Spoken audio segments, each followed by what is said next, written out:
A very pleasant good morning to everyone. Please allow me to extend best wishes to each of you for a bright and successful new year before we get started.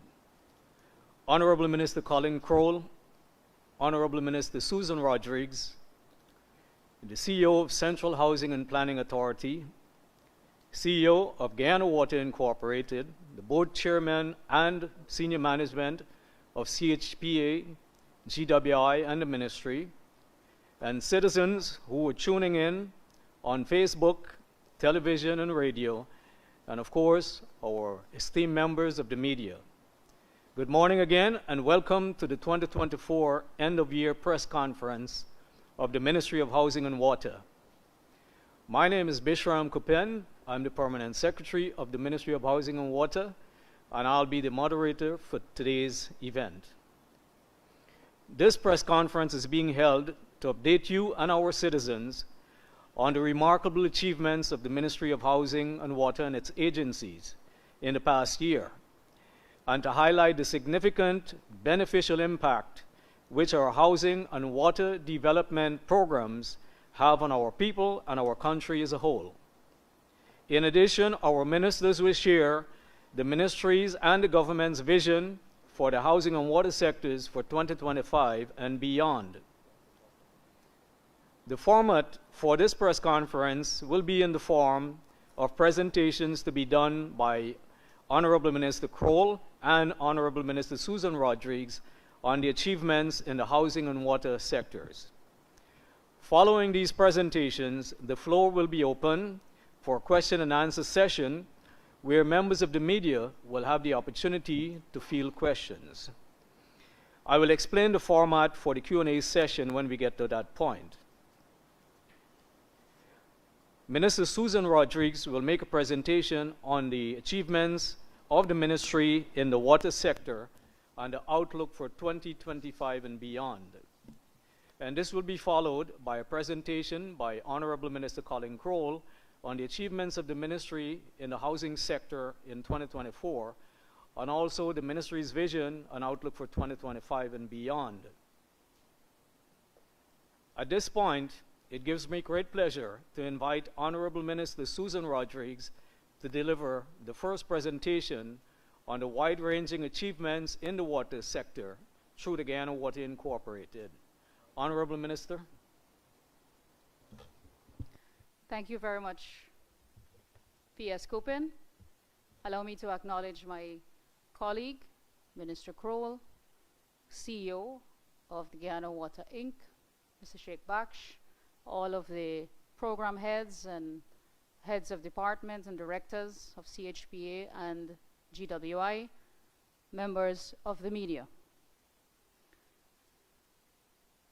It has been a remarkable 4 years of achievements at the Ministry of Housing and Water. I have said this publicly before, and I will say it again, that I am very proud to be serving in this sector at this time.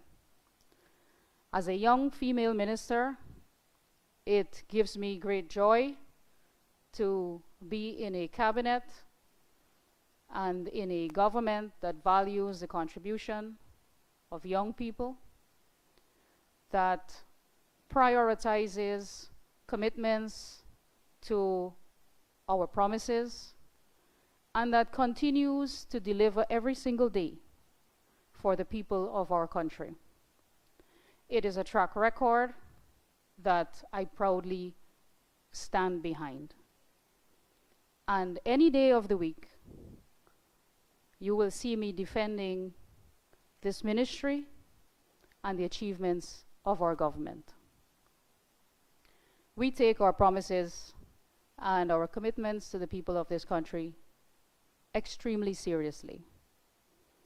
And in spite of all of the detractors and distractions that go on social media, and the energy that we have to exert to fight those distractions every day, we do that, and we are still very focused on the metrics that we committed to delivering for the people. And so this morning, you will hear a very comprehensive, measurable presentation from both myself and Minister Kroll, covering both sectors, the housing and water sector. And before I go into my presentation, I would like to take this opportunity as well to thank all of the public servants who work in these two sectors, at CHPA, at GWI, at the Ministry of Housing and Water. We are extremely grateful that you have committed along with us to the plans in both of the sectors, and without your hard work and devotion to our targets, we would not have been able to achieve it. And so I would like to thank all of the public servants in both of these sectors who have been very instrumental in ensuring that our targets are met. Moving on to my substantive presentation in the water sector. If we were to go back for just a brief while to what we found in 2020, if we're using 2020 as a baseline year, let's go back to the water sector that we took over in 2020. The Guyana Water Inc. was in a poor shape, financially and in the way it delivered services to the people of our country. The company was bankrupt, and bank balances had been significantly reduced during the 5 years of the previous government. There was no subvention given by central government for 5 years to support the operations of GWI. And so it had owed GPL about $7 billion over that 5-year period. The company owed hundreds of millions of dollars to its suppliers.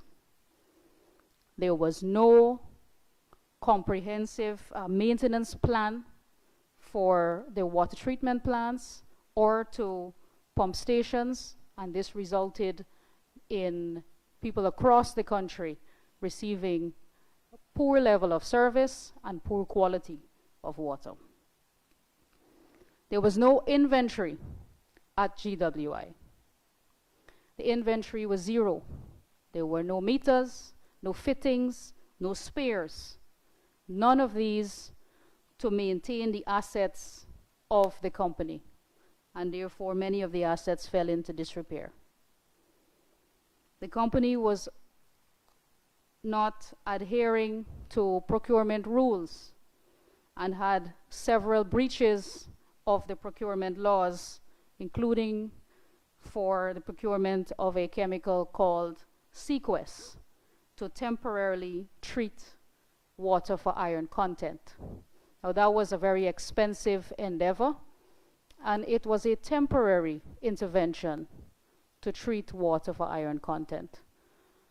I will demonstrate how we have brought back this company to a very viable financial position, how our assets are being maintained through a regular maintenance plan, and I will also demonstrate how our water treatment plant for the coastal regions have provided a permanent solution to the treatment for iron content, as opposed to the temporary and expensive one that was undertaken during the previous government.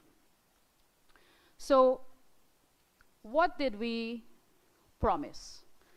And as I was preparing for this press conference, I went back to the commitments we made in our manifesto to improve access to and enhance the quality of water. And for those who are watching, they can refer to page 37 of the People's Progressive Party Civic Manifesto of 2020. So we committed to several things. One, that we will ensure that water rates remain affordable. And we have done so. We all know the situation post-COVID and the increases in prices, especially for fuel. And the government of Guyana made an intervention to absorb all of these increases for fuel so that this is not passed on to our consumers or to our customers in the water sector. Fuel is one of our main inputs, and had the increase been applied, and the company or the customers would have had to absorb that, it would have increased tariffs. So the main input on which we run our generators and pumps and our water treatment plants, it would have been an expensive endeavor, and that could have been passed on to the customers, but the government made a decision to absorb those increases in fuel prices, and so we maintained affordable tariffs. As a matter of fact, we reduced water tariffs by 5% since we came back into government from 2020. You would recall that under the previous government, there were 2 tariff increases, 2, which totaled about 100% increase in water tariffs during those 5 years. So that's one. Secondly, we committed to reinstating water subsidy to our pensioners. You would recall that the APNU AFC removed the subsidy to pensioners. The same party now that speaks about people-centered and about caring for our pensioners and about caring for everybody under the sun, they took away very callously the water subsidy to our pensioners. We have reinstated the water subsidy, and we did so immediately when we came back into government. Thirdly, we promised to expand treated water for more areas. And immediately when we came back into government, we developed a strategic plan to expand treated water across the coastal regions. And I will return because I have to expand on this a little bit. Fourthly, we promised to upgrade the distribution and transmission of water in urban, rural, and hinterland areas. And again, I will return to this point because there's a lot that can be said of what we've done over the last 4 years. Fifthly, to reduce losses in the distribution system. In 2020, our non-revenue water was 70%, and we have since reduced that to 63%, so that 76% of customers, 76% of all of our customers are metered. In the last 4 years, we have installed 70,000 new meters to customers. This helps in terms of monitoring the use of water, and we have also had a very expansive program to ensure that we repair leaks in a timely manner, and we have done so expeditiously over the last 4 years, which has contributed to the reduction in water loss and has helped to improve the quality of water that people receive. And it has been very challenging in the last 4 years to deal with a lot of disruptions in our transmission system because, as you know, the country is undergoing tremendous transformation in the construction sector. Everywhere you go, you see construction, whether it's road construction or any infrastructure work, and this has severely disrupted a lot of our network, and we have to keep constantly responding to emergencies when errant contractors sometimes break our pipes or dig up our transmission or distribution mains, and we have to constantly, on a daily basis, be responding to reports of leaks across the country. This has put a lot of strain on us, but we have been responding as fast as possible to help to reduce losses in the system and to restore the level of service to our customers. And finally, we promise to create the institutional mechanisms to rationalize the country's water resources through an integrated water resource management framework over the next 5 years, which is from 2020 to 2025. Very recently, we have re-established the National Water Council to deliver on this commitment in the water sector, and also in keeping with the Water and Sewerage Act, Chapter 3001. This Water Council consists of representatives from the NDIA, from the EPA, GWI, Hydromet, the private sector, and includes a water management specialist. So we have re-established this council who will work on a national water policy and make recommendations on how we can rationalize the country's water resources through a more integrated water resource management framework. So we look forward to the recommendations for the future. So returning now to the commitments we made on access to water and on water treatment. So the proportion of population with access to reliable supply of potable water is 98.3%. And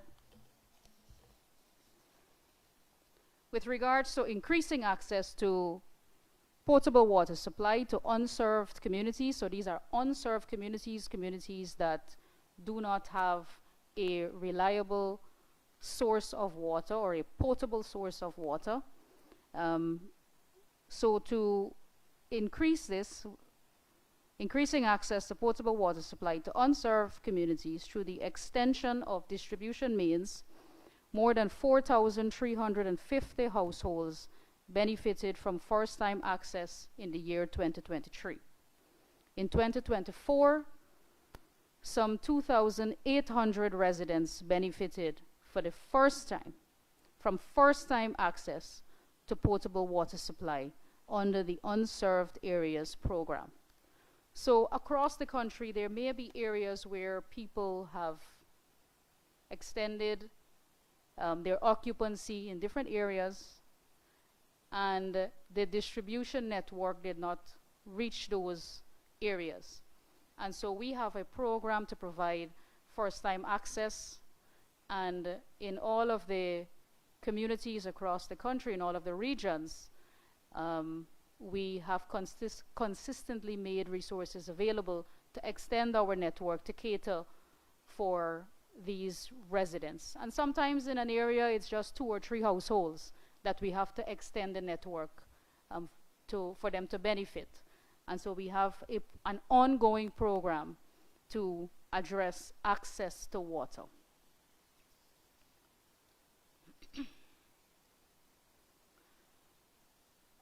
Then we promised, as I mentioned, to expand treated water. And so in 2020, we developed the Coastal Water Treatment Program 2021 to 2025. This was phase 1 of that program, and we are on track to ensuring that we achieve 90% treated water coverage on the coastline by the end of 2025. In 2020, When we did the assessment of the total population that is receiving treated water, it was 52%. And so the strategic plan was developed to ensure that we increase treated water coverage from 52% to 90%. And we are on track to ensuring that that is delivered by the end of 2025. So what were the components of the program? The first is to build 7 new large water treatment plants. All 7 of these water treatment plants are under construction and are close to completion. The second was to upgrade 12 existing water treatment plants, which are also close to completion or will be completed in a few months. Third, installation of more than 200 kilometers of new transmission mains, which is all expected to be completed by June 2025. So for the benefit of the public who is listening, because I know that on the coast, the complaint has not been so much about access to water, but about access to clean water, or treated water, or water without iron content. So the communities that will benefit from treated water after the construction of the 7 new large water treatment plants are in the following areas. So one is being constructed in Region 2 at Onderneming, and this will benefit 18,880 residents. Region 3 at Parfait Harmony, this will benefit 35,964 Guyanese. At Parika, with 6,924 beneficiaries. At Wales, with 12,624 beneficiaries. At Caledonia on the East Bank, with 12,372 beneficiaries. At Bachelor's Adventure on the East Coast, with 28,944 beneficiaries. And at Cummins Lodge, with 24,164 beneficiaries, bringing it to a total of 139,872 Guyanese that will receive treated water after the completion of the 7 new large water treatment plants. Then we have the upgrades of 12 existing plants, and those are being done at Fellowship, Port-Royne, Virgin Nugent, Better Hope, Monrepo, Friendship, Eccles, Covent Garden, Grove, Cotton Tree, New Amsterdam, and Port Morant, with a total of 34,840 beneficiaries after the completion of these upgrades to 12 existing water treatment plants. Then we have the other component, which is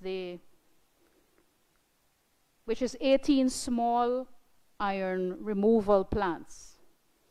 These are being done at Region 2 in Limassol, Region 4, Agricola, LBI, Sparendam, and Lusignan.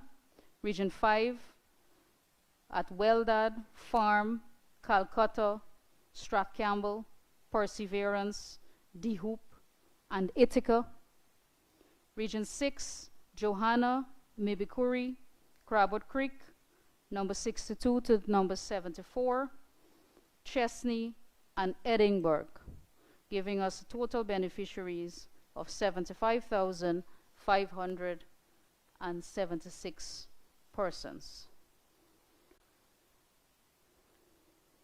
These small iron treatment plants and the new water treatment plants are currently in the testing phase, and the plants are expected, the large water treatment plants are expected to be fully operational by March of 2025, and similarly by the end of the first quarter of 2025, we expect that all of the upgrades to the existing treatment plants will also be completed. I went through that so that I can demonstrate that the 90%, the promise of delivering 90% treated water coverage is measurable. And that is why we developed the program in such a way where you have several components which caters for the existing population, and we're catering for the increase in the population as we go forward to 2026 and beyond. And so if you look at, and we have, unfortunately I can't show you the graphs that I'm looking at, but if you look at the baseline year, where I mentioned in 2020 we had 52% treated water coverage. We had 28 water treatment plants that existed in the year 2020, which was delivering 52% coverage. And we can measure the steady increase from 2020 and the increase we had as the years go by in 2021, 2022, 2023, 2024, and now by the end of 2025, we will be able to serve 676,582 beneficiaries. So that will be the total number of the population being served via a water treatment plant, 676,582 persons. And we have increased the number of water treatment plants from 28 in 2020 to 54 in 2025, which means that we have increased by 26 new treatment plants we have developed in the last 5 years, within the last 5 years. So this progress is measurable. It is there for all to see.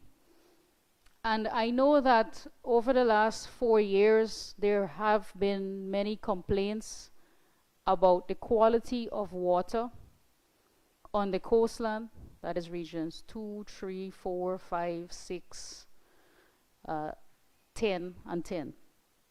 And people may think that it is not being addressed, but it is. And we have spoke ad nauseum about this. But I know sometimes people are not paying enough attention, it's not being adequately reported in the media, and people are not reading. And so it's important that people get this information so they can understand that in a few short months, they will see all of this investment and all of the projects that we have been working on for the last 4 years come to fruition.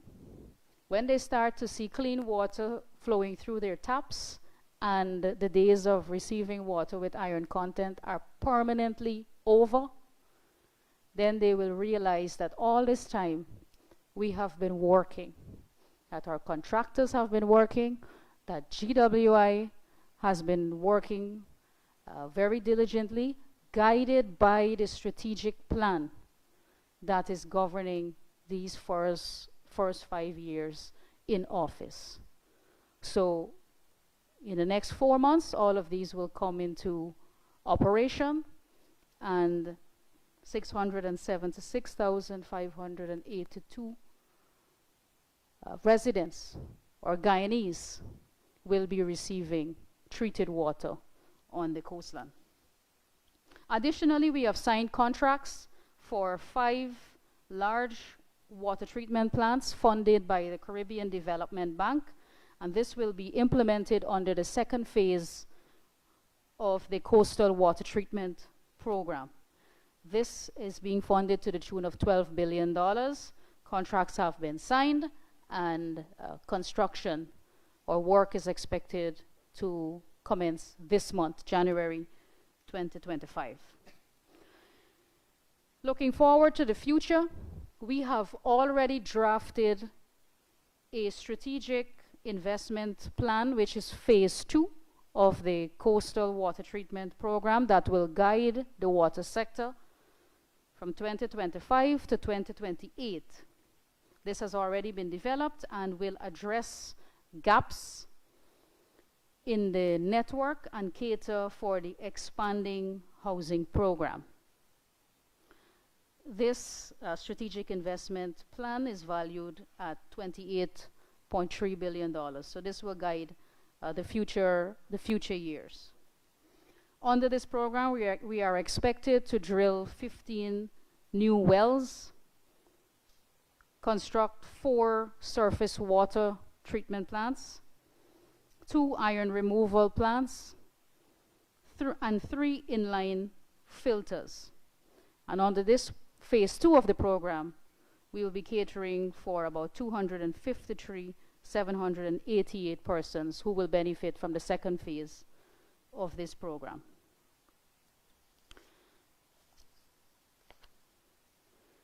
And I did mention that I will get back to the upgrade of the distribution and transmission in the city. So that covered the coastal water treatment program.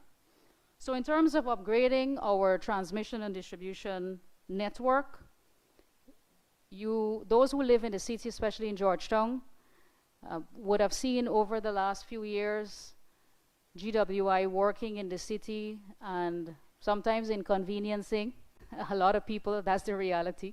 We're digging up the roads and you're wondering what is happening. So what we are doing is upgrading the aged infrastructure in the city. The network is over 100 years old, and we are drilling new wells, we are upgrading our pump stations, we are raising the level of service, that is the PSI, and we want to deliver that level of service to the people in the city. But we are unable to do so with the existing old infrastructure. And so this is a very expensive program. It takes a lot of time, it's very time consuming, and it can be very inconveniencing to the public. But I wanted to take a minute to just explain to the public what we are doing is not random, it is all part of the infrastructure upgrade for the city. And we have completed many areas already. We did Republic Street from Epping Avenue to Lamaha Street. We are currently doing Broad Street to Pegasus Hotel. You will see us working around the area by the Pegasus, by the Marriott along High Street. We completed Church Street from Shelter Belt down Church Street. We completed all the way up to East Street, and we plan to proceed this year from East Street all the way down to Bank of Guyana. We did Cemetery Road from Square of the Revolution to Sussex Street, and so far we've spent about $2 billion to upgrade this transmission system. And we have to continue this upgrade this year in 2025. And so we are proposing to continue from Lamaha Street to David Street in the Kitty area there. Water Street from Church Street to Marriott Hotel. We plan to do along David Street from Sheriff Street to Vicington Road, and Brick Dam from Square of the Revolution to Avenue of the Republic. This will be cost about $1.5 billion, and this is what we will be proposing for this year's budget, pending approval through the National Assembly, of course. So this will all help to upgrade the water distribution network in the city, which would allow the pipes to be replaced and would allow our customers, especially in the city of Georgetown, to receive a higher level of service, which is higher water pressure, and also clean water, as the infrastructure will be less likely to leak once it's replaced with the new infrastructure. Yep, some of the other areas include Sobrianville, Belleair, and Atlanticville also that will benefit from the upgrades of the transmission. And finally, I want to turn now to hinterland water. We have spent more than $5.5 billion. We've invested more than $5.5 billion in the hinterland from August 2020 to present. We have allocated $2.1 billion in the year 2024 to improve access to water in the hinterland. During the period 2015 to 2020, under the APNU-AFC government, 45% of the hinterland population had access to water.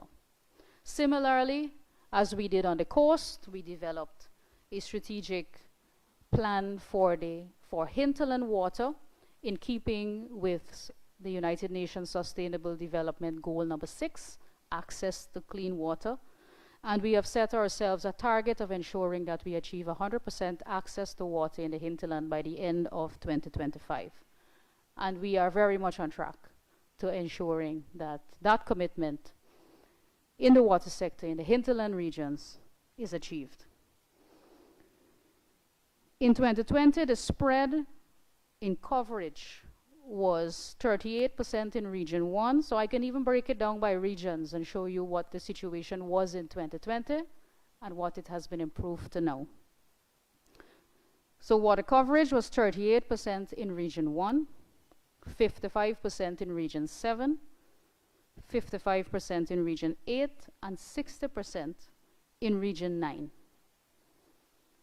For the period 2021 to 2024, under the PPPC administration, 91% of the population of the hinterland has access to water, with more than 90% access in every region. More than 90% access in every region. So that 38% in Region 1 is over 90% today, 4 years later. The 55% in Region 7, similarly, all of the regions, over 90% access to water in 4 years. So as I mentioned, it is targeted for 100% access to water by the end of 2025 in all hinterland regions. Therefore, no segment of the population will be left without access and supply. As a result of the works, there is significant improvement in the livelihood of women and children because of the increased access. Far off areas that are unable to benefit, that will be unable to benefit from the network, will be provided with tanks for water storage from rainwater harvesting. You know, there's a unique situation in the hinterland where, in the hinterland regions, where some households are very spread out in the communities, and you may have 1 or 2 households that are far from the main area in the community, and so the pipeline or the network is unable to reach them. And for those very small number of households, we are ensuring that we deliver tanks to those houses so that they can, or those families, so that they can do rainwater harvesting. We are also training the CSOs, 2 CSOs in all of these communities across the hinterland regions in maintenance of our GWI network so that the people in the communities can receive continued access to a clean water supply.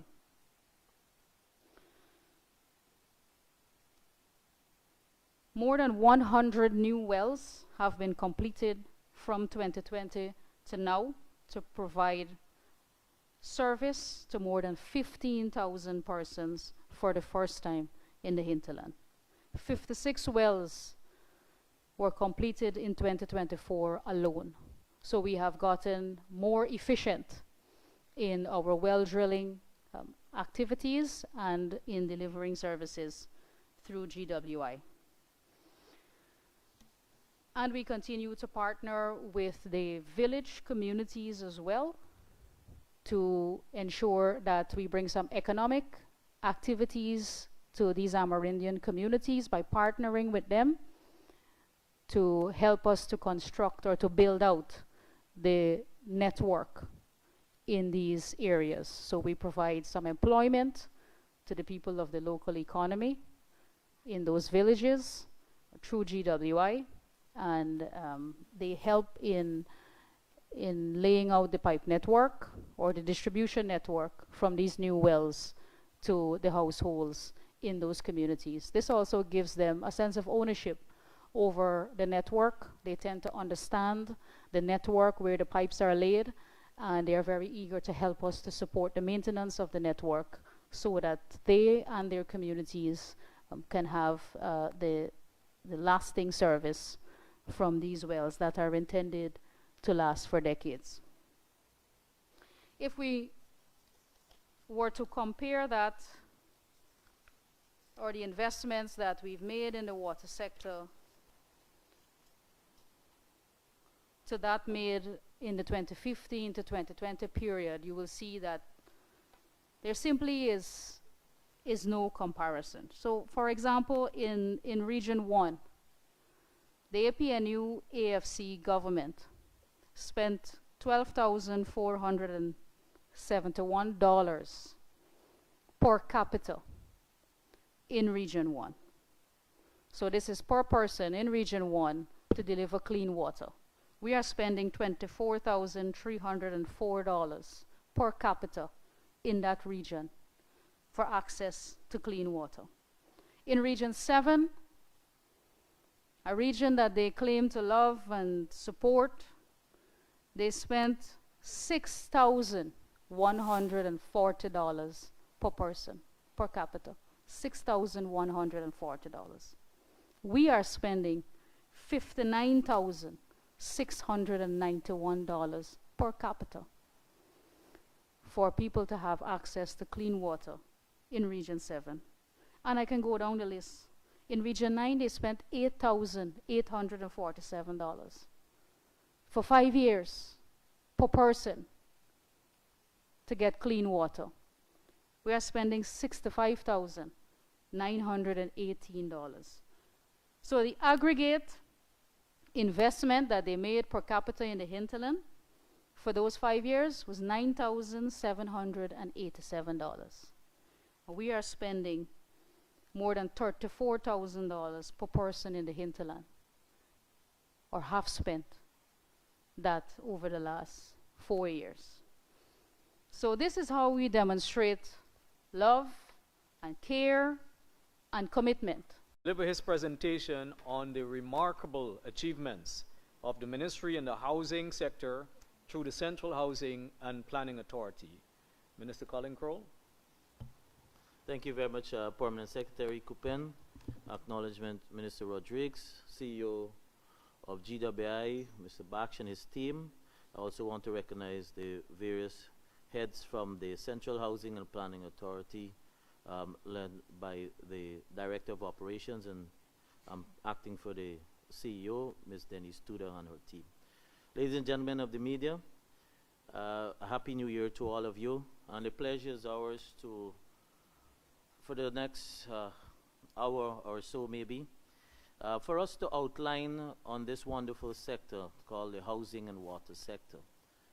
I must also say thank you for throughout the year for you to have been staying the course, and you have also been playing your role in highlighting not only just achievements but also to help us in sometimes to resolve issues or matters as they come up.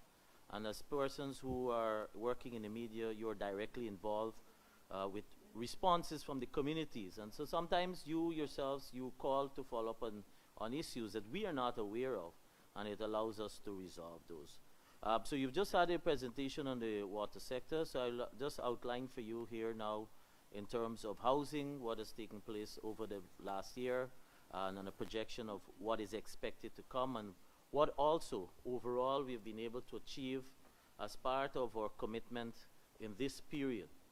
And the housing sector is one whereby, yes, we came to the population, we've committed a program, we've outlined our overarching targets, and we've been repeating those.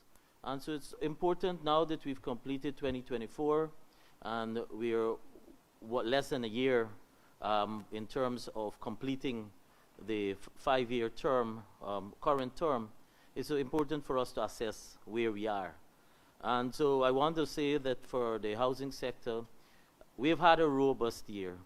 In fact, I'll make this bold statement, is that there has been no busier period, there has been no more active period than what we've achieved in 2024 for both sectors. But since I'm reporting on housing, for housing, and the staff are here, and I want to, the heads, that is, I want to thank them and their staff for the many overtime and many beyond the call of duty time they have provided for us to be able to accomplish what we've achieved throughout this period.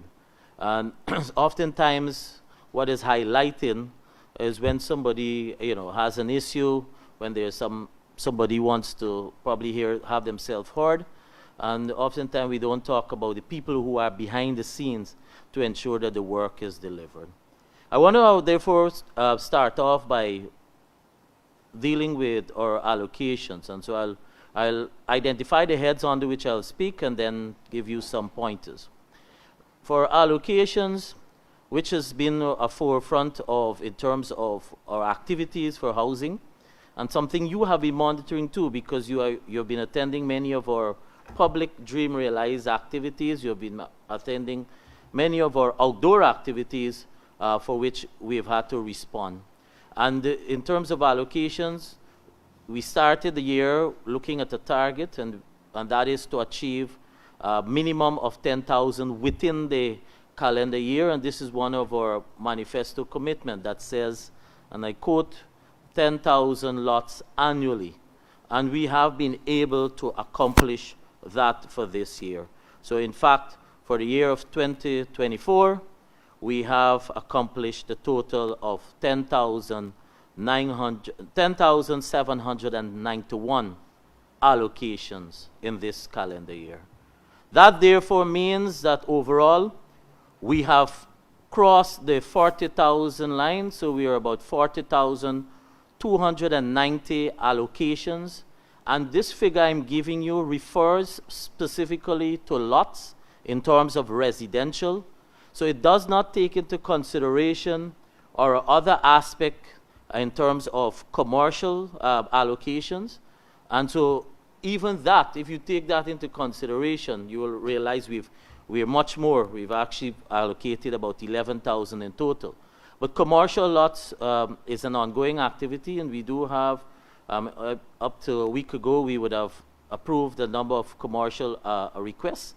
But the figures I'm giving you will be specifically to residential lots. And so in terms of our allocation, therefore, this has been the most successful year. And so therefore, 27% of our allocations, overall allocations, was done in the year of 2024. And I want to allow me therefore to also give you some analysis in terms of how this was done. Our two largest regions, and you'll recognize based on the population and based on our requests and pending applicants, are regions 3 and 4. And so overall, 61% of the allocations were done for region 4, and 22% of those allocations were done for region number 3. And those are our two largest regions. So by regions, therefore, 2% for region 2, 5% for region 5, 5% for region 6, another 2% on Region 9, and 4% on Region 10. This is 4% of our overall 40,000 plus allocations I am referring to. And if I also give you some further analysis, very often we speak about women empowerment, gender equality. Our analysis of the allocations that were done will show that 46% of those allocations were done to females. Let me repeat.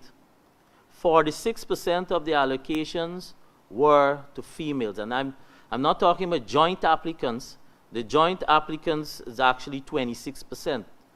And so obviously by subtraction, your male allocations was 28% of the applicants. And that speaks a lot in terms of also, very often when we talk about equality, you talk about independence, and it augurs well too in terms of the social fabric of our country. Another bit of analysis I want to give you is in terms of the age bracket. So if one is to use the definition of youth below 35, well, therefore, 53% of the allocants are below 35, 53%. And if we're in the next bracket between 36 to 50, 32% of the allocants, and 51 and above, 15%. What is the message behind this? The message behind this, and many of you here, well, most of you here from the media, are from the younger generation. It therefore means when you were growing up in your household, and you looking back and you would have heard your parents speaking about lack of opportunities in terms of being able to benefit from an allocation of a house lot and how long one will have to wait, etc. But now once you're 21 and above and you apply, at some point in time in terms of our criteria, and our criteria that we've been prioritizing has been 2019 and prior, and that has been consistent. However, as lands become available in other regions, we have been able to raise the level of the expectation. So for example, Region 3, as a priority, we have been allocating 2021 and prior. And with our plan to come, which I'll give you at the end of this presentation, you will look at the outline of what one can expect for those who are in the system. But you have an opportunity, therefore, at a much younger age to be able to be allocated and similarly to move onwards to a mortgage and to be able to build and own your own home and have your own family, to start your own family. So that tells in terms of the development of our country and the transcending in terms of family development as well as wealth generation, that the younger population obviously has that equal opportunity. In terms of the allocations, if one was to look at the categories, because what we normally have is identified in low income, moderate, middle, high. So if one was to look below middle income, which would be between low and moderate, 72% of that 40,000 plus were from below the middle income bracket. In fact, low income is 43%. That again tells you a story, because very often you hear the comment about, in terms of only particular bracket in terms of housing can be dealt with or are being addressed. Far, far from the reality. The reality is that everyone is dealt with equally. The reality is that there is a system by which we are working with, and so therefore, regardless of our appearance and regardless of our background, one is addressed once you are a pending applicant and within a particular period. The middle income bracket is 19% of the persons we have allocated, and the high income, less than 10%, 9% in fact of the persons that were allocated are from the high income bracket. And so we'll understand when we're talking also about bridging and ensuring that at all level one can have that equal opportunity and raising the level of standard, you'll realize where majority of our allocations were done for. Moving on quickly, I also want to say to you that in terms of our expectation moving forward, because we have committed, if we said 10,000 annually, it means what? 50,000 by year 5. That means we have a gap of 10,000. We will be surpassing 50,000 in the year of 2025. In fact, we will be more than surpassing the 50,000. So in the year of 2025, we will allocate far more than 10,000 that we have done under our target for the annual figure. And for the regions, we are working, there's a team that working assiduously to be able to acquire additional lands to allow us to be able to do this. And so, for example, speaking about acquisition, in the calendar year of 2024, we have been able to acquire over 4,900 acres of land for housing development, and that is just in 1 year. And so one will understand the magnitude of the task ahead, the magnitude that is involved in terms of land acquisition to be able to do these allocations. And very often I think this goes over to the head of many of the beneficiaries as well as many citizens, because you very often hear the term, yes, Guyana has a lot of land, or we have a lot of land in the terms of unused, and where persons are congregated or reside over a particular area, whether it's a coastland. But the reality is it costs money to develop these areas. And these are virgin lands that we are developing because you have zero infrastructure. And in many of the areas now, because of where we're going, because we have to move beyond the forest depth, we have saturated the forest depth of land area, so we have to go beyond that. And when you go beyond the forest depth, very often you're going into swampland too. Very often you're going into land that may have been flooded for years. And so the drainage and irrigation system has to be developed and designed. And this is done not in isolation. This is done in consolidation with our project department and the Drainage and Irrigation Authority. And so it's a lot of work that goes into developing an area. And for example, we have, as a result, in the 4-year period since we're back in office, we have developed over 75 new housing areas. Over 75 new housing areas. In fact, for 2024, 19 areas, new housing areas were developed in 2024. And I can give you some examples. Region 3, Wales. Region 4, for example, Good Hope. LBI, Two Friends, Luzicnan, Nonpareil, Enterprise. Yarra Cabra on the Highway. Region 5, Waterloo. Region 6, Palmyra. Region 10, Amelia's Ward, Fitzhope.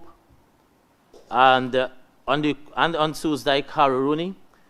And so those are the areas that we've been able to develop under the period for 2024. What has been achieved prior to that? Prior to that, under 2015 to 2020, only 3 areas were developed. 3, and I named them because I would like to be challenged. Peters Hall, Prospect Track E, and Providence.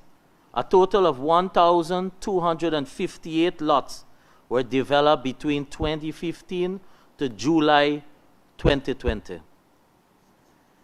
Even in terms of allocations, what we've achieved in 1 year for this year alone, 2024, prior to that was 7,528.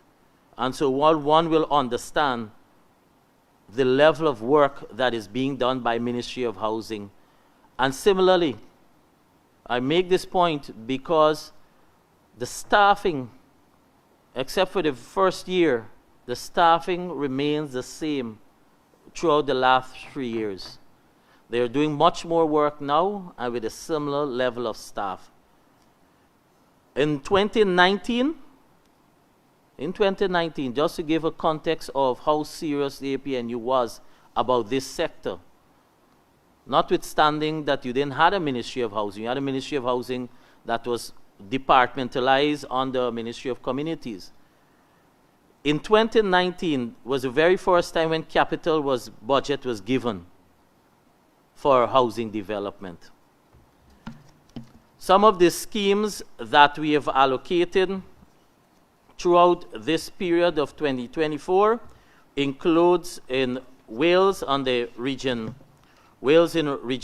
3, similarly LBI on East Coast, Palmyra in Region 6, Silica City, for which work is ongoing, and a number of other areas on the East Coast that we can go into should you require some additional information. I want to now move to regularization and the work that is being done by our Community Development Department. This is a topic right here at Parliament, only I think 2 weeks ago, when we had the debate on the land acquisition. You have an opposition that speaks so much to talk about care for people and how much they so love the citizens. Well, let me tell you what has been done under this period. We have regularized 17 areas in 3.5 years. Those 17 areas equates to 1,571 lots. We have relocated, so I'm separating the regularization from relocating, because a regularization will mean the persons, we have made a policy decision that is an area where the land is being occupied that can be regularized. We have relocated 430 persons, or 430 to 430 lots. In 2025, we intend to accomplish another 987. So what are some of those areas that we are referring to? Regularization for the 17 areas include Greenwich Park in Region 3, the Kindred Parcel 1, Tushan Railway Lands, Company Path, Iflot, Bachelor's Adventure here on the east coast of Demerara, Chatamargo. This was done in 2022. In 2023, Virgin Railway South called Acme, Good Hope Railway Embankment, this is here on the east coast, portions of the railway reserve at Plantation Annandale, that's here on the east coast, portions of Block E, Christianborg and Wismar, Linden, that's Blueberry Hill, the rear of Conception Fitzhope, Parcel 3, that's in Amelia's ward. Similarly, for 2024, with the year that we are referring to, what we've just accomplished, Plantation De Willem, Plantation Barnwell, Plantation Philadelphia, and Plantation D'Endrac. 1 area in Region 2, 10 in Region 3, 4 in Region 4, and 2 areas in Region number 10. What are some of the areas we expect to address in 2025 in terms of our regularization? These include Lima Sands Housing Scheme, 35 lots, Paradise Gypt, and this is Region 2 we're referring to, Walton Hall, another 60. So we're expecting a minimum of 95 lots in Region 2. And I'm giving you a minimum.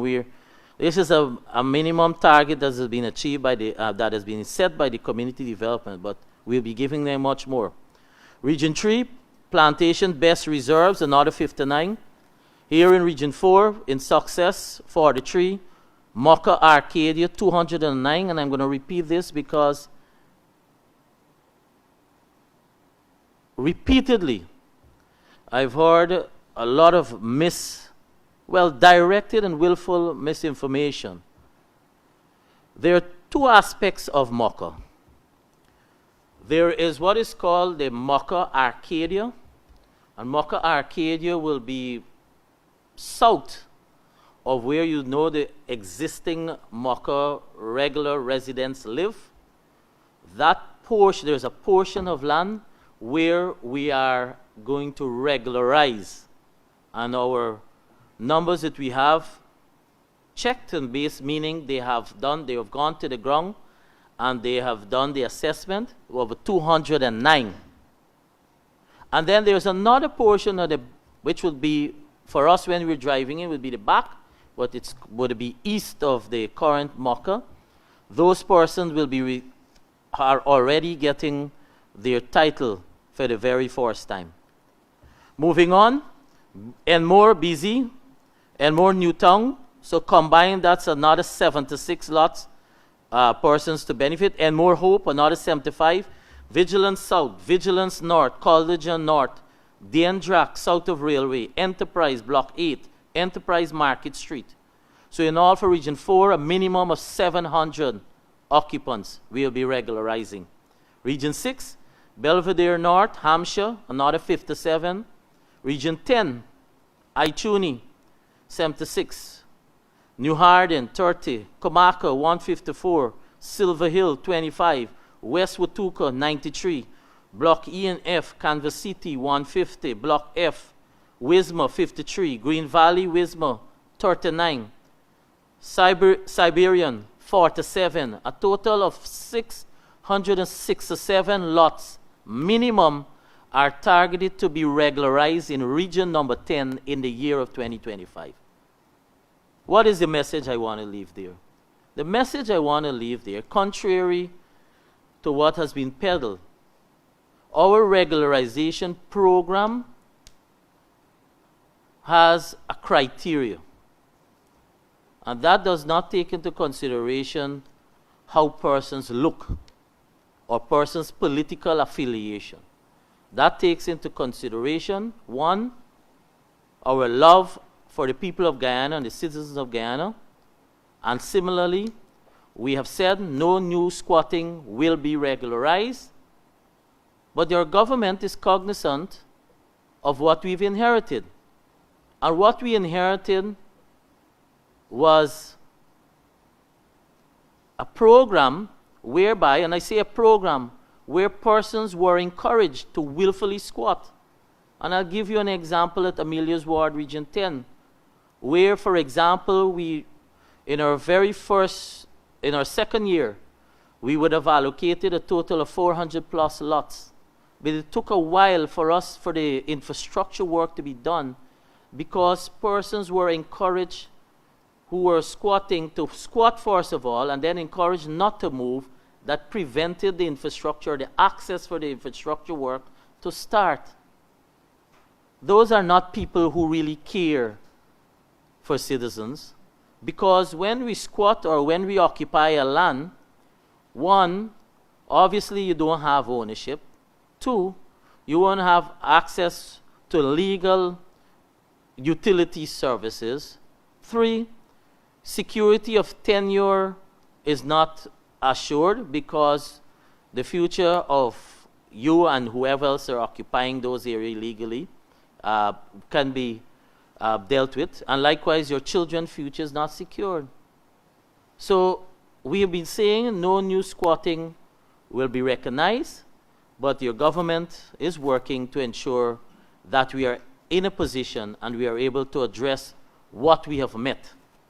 And I want to recognize the work being done by the Community Development Department, because they have gone into all of those areas, and what they've done, when you see them number the houses or the building that is there, the numbering is not to say that it's giving an approval. The numbering is for them to be able to prepare their report, and so they can match what they have found, the status on the ground, versus when we go back, if there are any changes.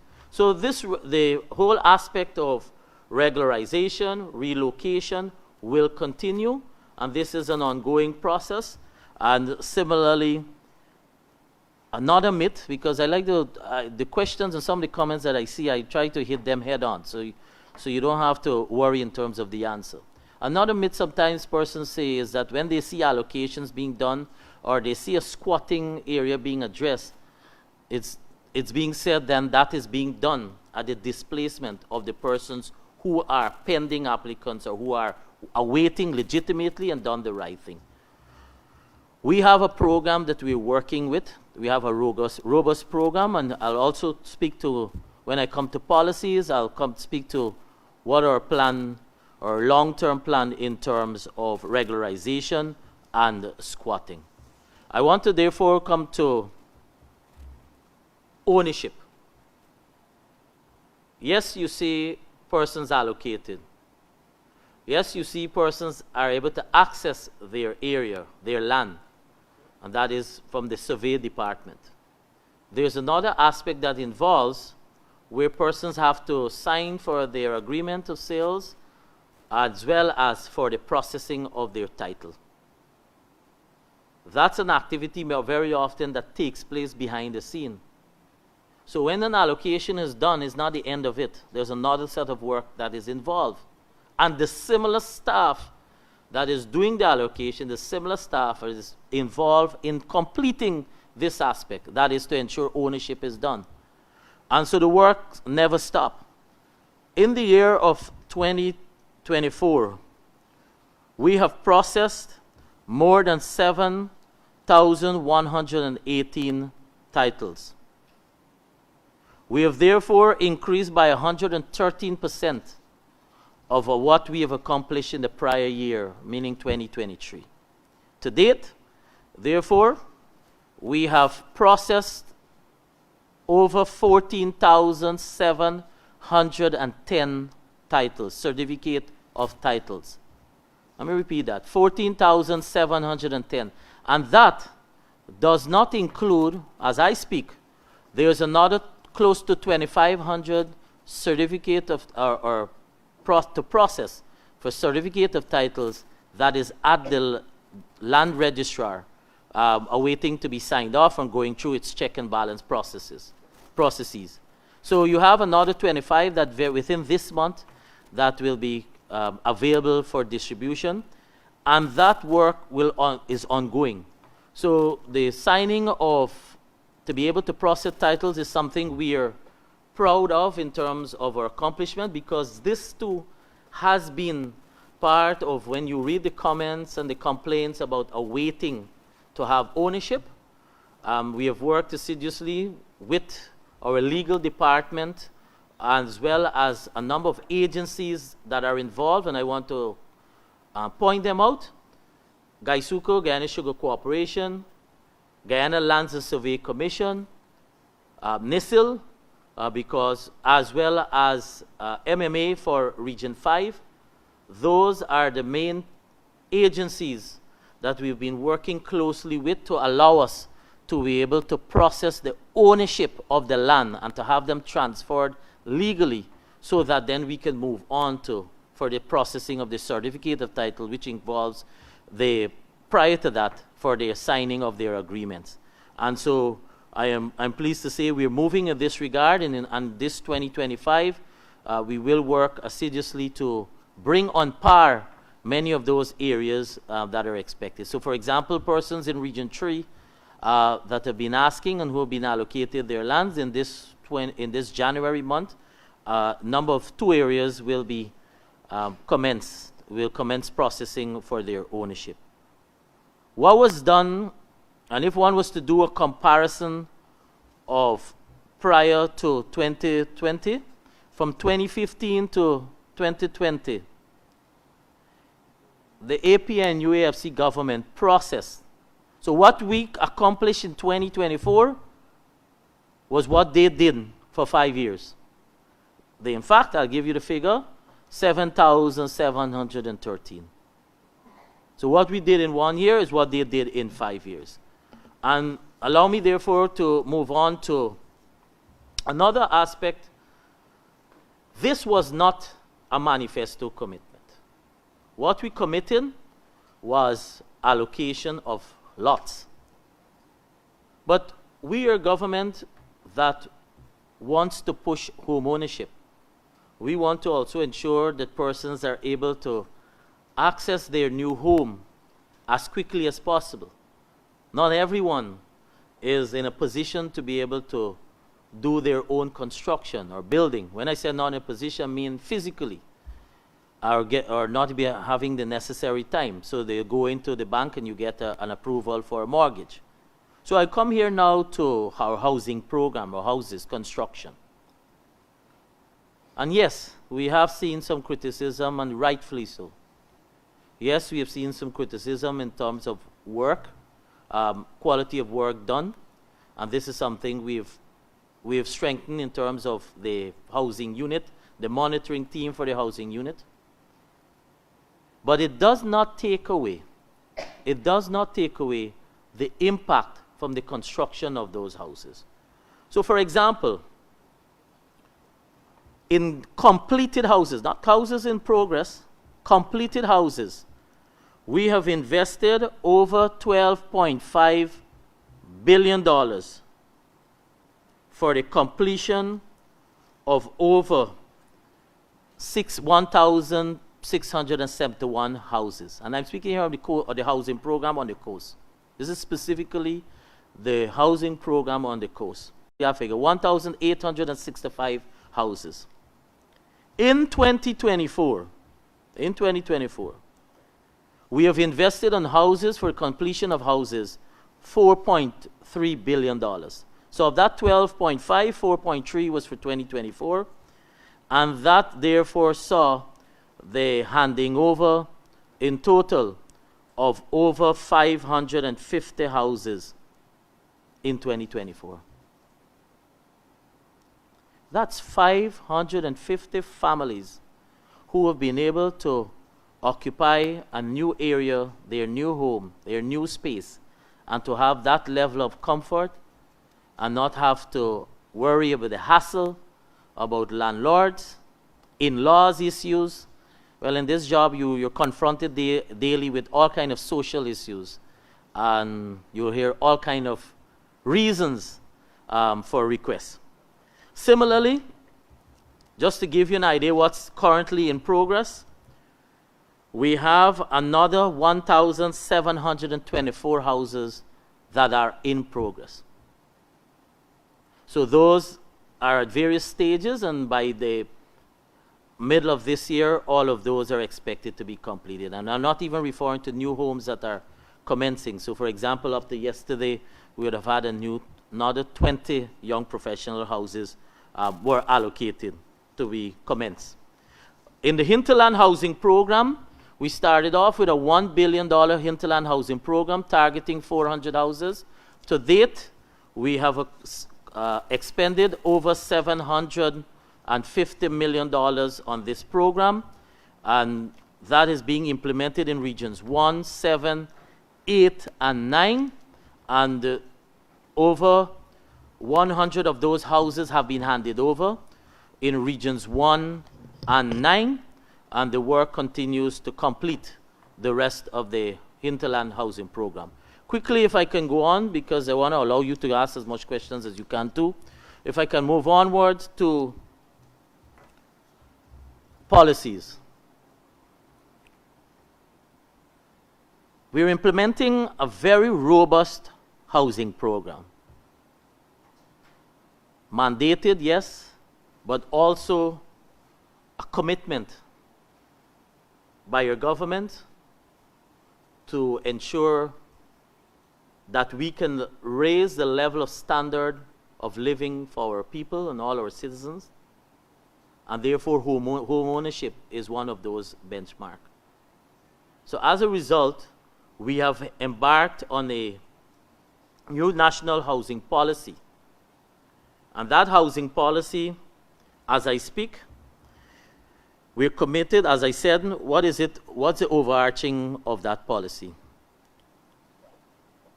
To ensure that persons are able to have a safe, affordable, and adequate housing in various communities that are serviced by the relevant infrastructure. That is what we want to achieve. So as it is right now, we have a consultant who is developing the policy, and very shortly, sometime in the new week, that presentation will be made to us in-house with the ministers and team, by which time we will want to take to Cabinet a draft policy document for adaptation, and then obviously move onwards to a national level. Once we have that approval, to move onwards at a national level to be adopted from parliamentary level. So we have work that is ongoing in terms of a national housing policy, and what it involves is reviewing the existing policies and programs and processes that are currently implemented by CHPA. Stakeholders consultations have already been done, a fair level have been done, and that is ongoing. So what's the need assessment based on the stakeholders' feedback? That is being compiled, and likewise, as I said, move on to the terms of reference for a national housing policy. The second policy I want to tell you that we're working on under the housing program, coming back to community development and coming back to regularization and informal settlements, is the strategy for informal settlements, upgrading, and prevention. Let me repeat, a strategy for informal settlements, upgrading, and prevention. Where are we with this? The first phase of this is complete. That work is complete, and so sometime in this month, we are expected to present meaning from the minister's level. We will take to Cabinet at that first phase the draft strategy, and then obviously for adaptation, feedback from governmental level, policy level, and it is our intention when we have a finalization from Cabinet, we then move onwards obviously for a national adaptation.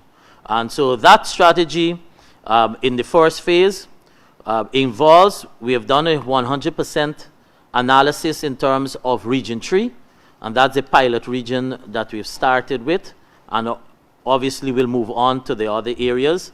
And so the work is ongoing, and there's a consultant who is involved in this exercise. I mean, should you ask any questions, I'll be free to give any other information that you may want.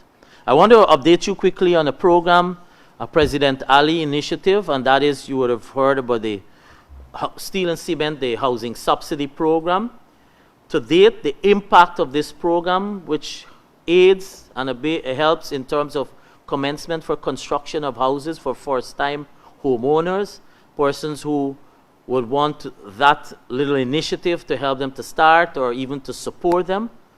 And so to date, we have expended over $370 million on this program for a total of over 1,478 vouchers issued to the various regions. Obviously, Region 4 will be the highest, and so Region 4, $119 million overall, with 476 vouchers issued. In the year of 2024, we've invested on this program $129 million to issue 516 vouchers on this program. Here again is another Government of Guyana initiative that injects into directly an investment that aids in terms of home ownership. I now move on quickly to a bit on terms of our infrastructure and make a general comment. All of these on the soft side, I call this the soft side, meaning allocation, processing of titles, dealing with squatters, etc., cannot be complete without the physical aspect. And that is the work that is done by our project department in terms of the infrastructure development. And that project, the project department too, from the outset, may I say, except for a foreign funded project which may mandate as part of the conditionality. Except for that, all our local projects, our Government of Guyana projects, are designed in-house by our project team, designed and implemented in-house by our project department of CHPA. What's the big point in all of that? In addition to what I've just said, it also means it saves millions of dollars, well, I would want to say by this stage, hundreds of millions of dollars in work that will normally have to go out to consultants. That is done in-house by our project team. They have done, for 2024, over 65.7 kilometers of roads upgrade to asphaltic concrete surfaces to a number of areas, and I can list them out for you. As well as we've been able to initiate as well as construct more than 9.1 kilometers of 4-lane macro roads, and the evidence is there across regions 3 and 4. The investment there alone is over $23 million on highways. And similarly, for 2024, the project team was able to commence and in some areas complete developmental works in 19 schemes. These include Palmyra, Wales, Good Hope, Block F, Phase 1 and 2, Block E, Phase 1 and 2, LBI, Phase 3, Two Friends, Phase 1 and 2, Lusignan, Phase 1 and 2, Nonpareil, Phase 2, Enterprise, Phase 2, Yarra Cabra, Block A, Waterloo, Amelia's Ward, Squatting Area, Fitzhope, Amelia's Ward, Residential Area, Phase 4, Hararuni. In all, for 2024, so while our budget on housing and water went over $100 billion in summation, on investment on the infrastructure, the physical infrastructure side, is over $77 billion in 2024. So when one receives their lot, and when we say that the average cost to develop the infrastructure in front of a potential resident or a lot is $5 million, what do we mean? We mean the utilities that also have to go there, that has to pass. Because the electricity and the water in the new areas, the distribution system, that is done part of the project team's work through CHPA. And likewise, the drainage and irrigation, and as I said, the road network. $5 million on average to develop an average citizen, the infrastructure work in front of where they will reside. So when one asks, or there's an expectation to say that we charge a minimal fee for the lands, that's heavily subsidized. And no doubt, as a country, we become much more in terms of ability, will be further heavier subsidized. So the land cost that one pays is minimal to what is required to give them access to their new area. And for the very first time, I will want to add, for the very first time, we are close on par with allocations and the infrastructure work being done in the areas. Because you are members from the media and you know of the complaints where persons would have said in the past for East Bank, for example, would have waited 2 years. Would have been waiting a very long period. Now we're getting close to that level where the work is happening simultaneously as the area is going to be allocated. And for 2025 will be no different of our expectations based on allocations and the areas that they are currently designing for new areas for which we want to go out to allocate. The final figure I want to give you on the infrastructure, they have, for 2024, whether you talk about designed, procured, and executed, 819 projects. That was done by our Community Development Department. Some other business, any other business?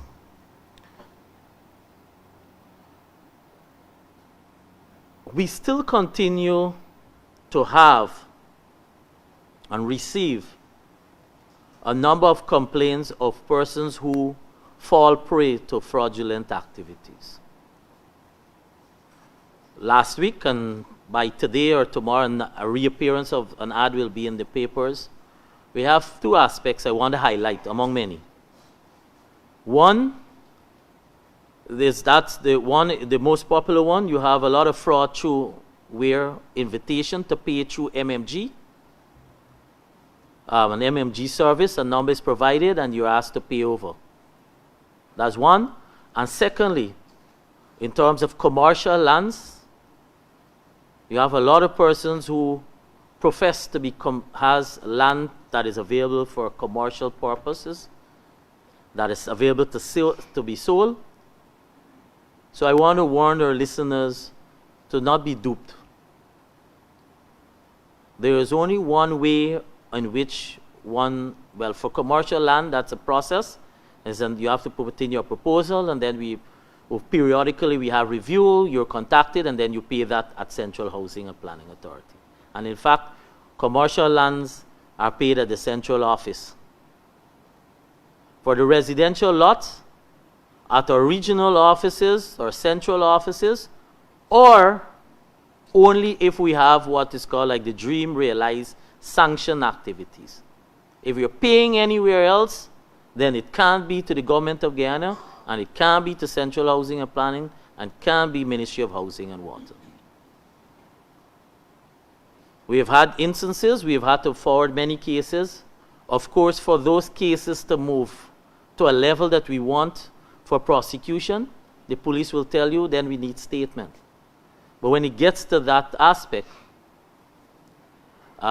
we don't get to the final stage very often for prosecution. And so persons have to be bold. If you're duped, you have to be bold to come out to say X, Y, Z, but they can only do this if you give a statement, because that is what is used in a court of law. And the very final thing I want to comment on is in terms of Silica City, we have, as you've seen presented at the Building Expo, we have completed the master plan. That is complete. One aspect you see ongoing currently, where we're building 110 houses, and that is ongoing. But the master plan has been completed for over 3,000 acres of land. And so the various aspects that is involved in putting together to ensure that we are able to expand, this is an ongoing exercise.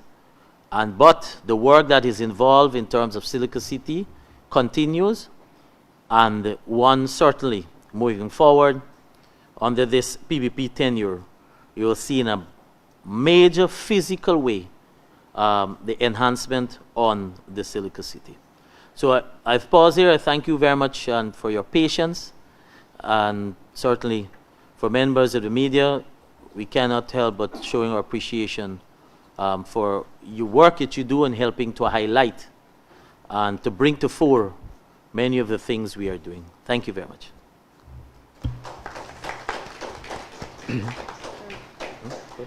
Thank you, Honorable Minister Colin Crowell, for your presentation on the achievements and work of the Ministry and the Central Housing and Planning Authority in the housing sector, and also the additional information which you shared. We will move to the question and answer session in just a moment.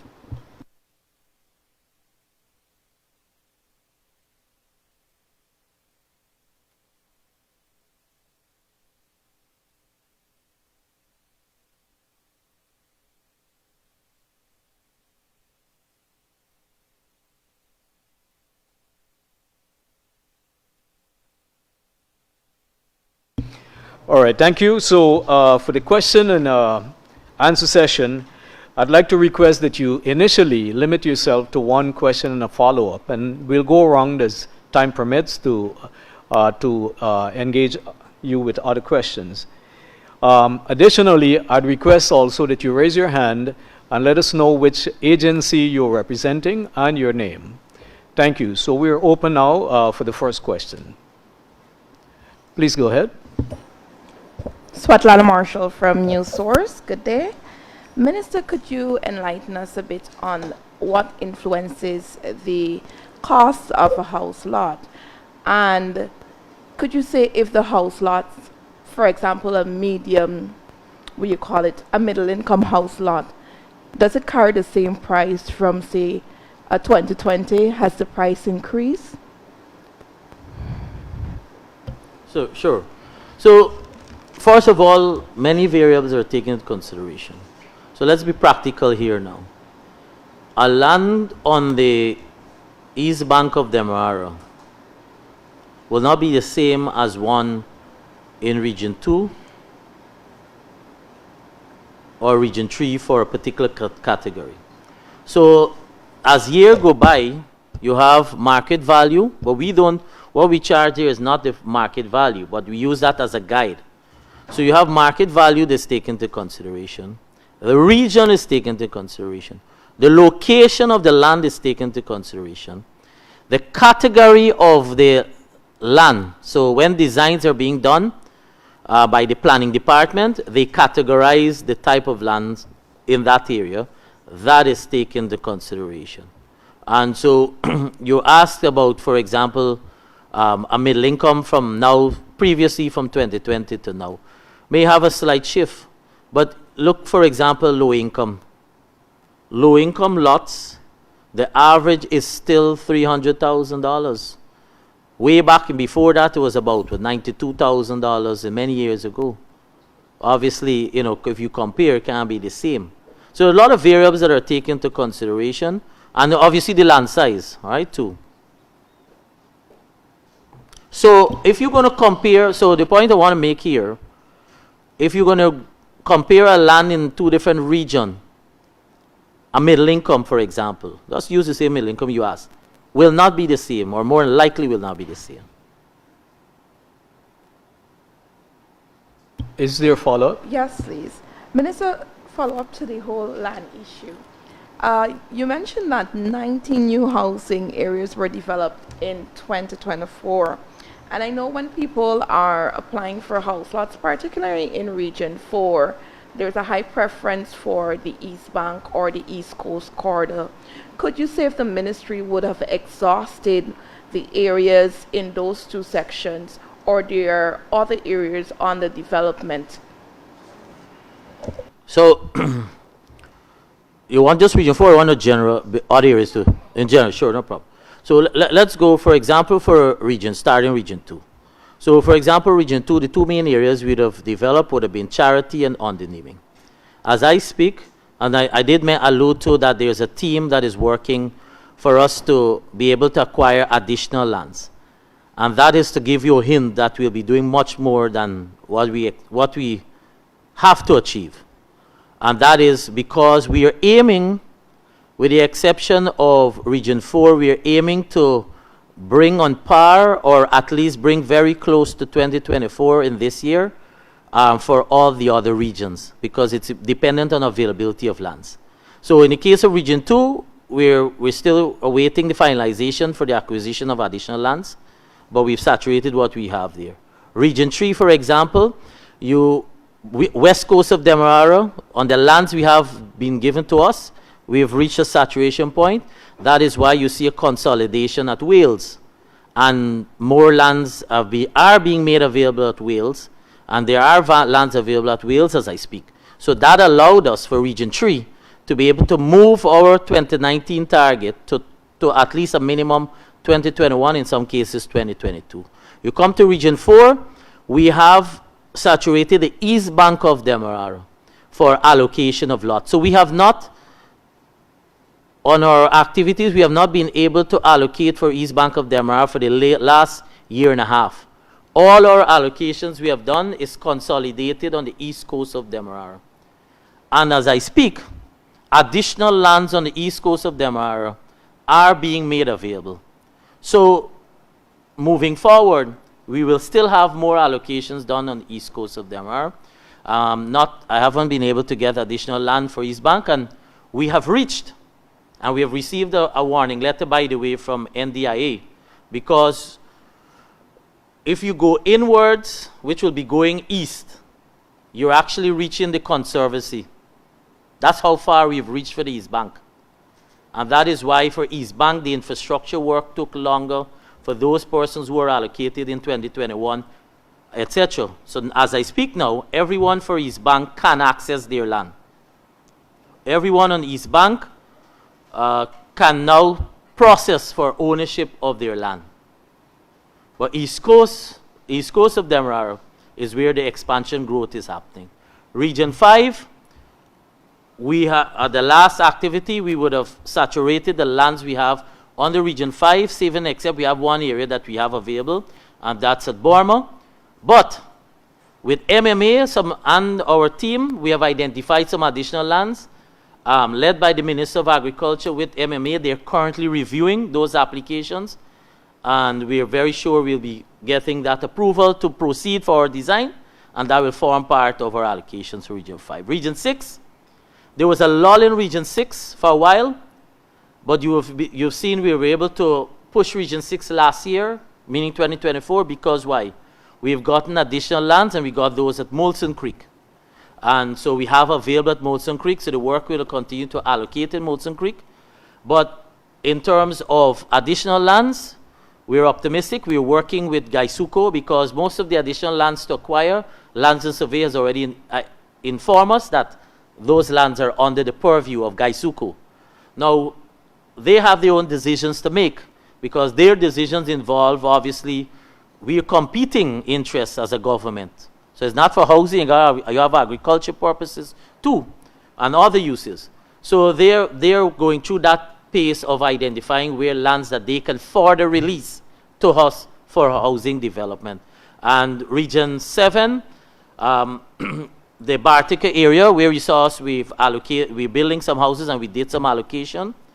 There are some additional lands that are coming to our way for Bartica.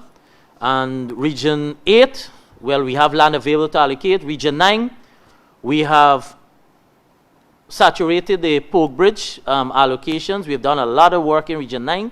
And as I speak, additional lands are being provided to us via Lands and Survey. Region 10,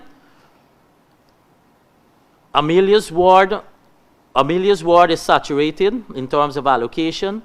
But we were able to allocate 2 months ago or a month and a half ago, where it's in the new area of Wisma. And that's where, because we were able to get additional lands for that area. So at Wisma, as I speak, we have available lands. And in this month too, they'll be doing more allocations. So it varies as you go by region. And so the task of getting additional lands is always an ongoing one. And this is something that happens behind the scene. It takes a lot of time because, you know, as I said, there are competing interests and based on our demand too. Go ahead. Fanu Manakchan, the Guyana Times. Just to follow up on Svetlana's question, you mentioned acquiring more lands in 2025. Can you say where are those areas? No, I will. At the appropriate time, we will speak towards. The team is the tripartite team that I just have alluded to, meaning CHPA with the agencies. We're currently working together. We're talking about the new lands to be acquired in 2025, yes. Right? Yes. Okay. Minister, you mentioned complaints on the construction of the homes.